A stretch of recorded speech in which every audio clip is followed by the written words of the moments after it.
Pelarian 4 pelaku begal sadis berinisial IS 19 tahun, RI 14 tahun, IN 20 tahun, dan MC 16 tahun akhirnya terhenti setelah unit reskrim tim anti bandit Polres Goa meringkus para pelaku di 2 lokasi berbeda.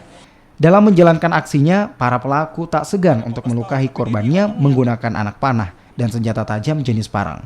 Di hadapan petugas, pelaku juga memperlihatkan cara melakukan aksi begal pada setiap korbannya yang memiliki peran berbeda untuk memuluskan aksinya.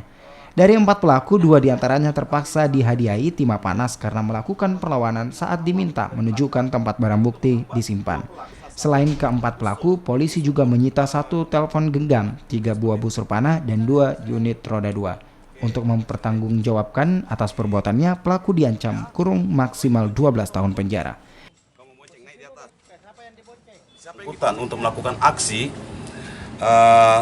para pelaku mobile dengan lokasi satu titik itu, maksudnya sepanjang jalan Poros Takalar, mereka mobile dan mencari korban khususnya wanita yang mengendarai sepeda motor dengan sasaran HP daripada korban.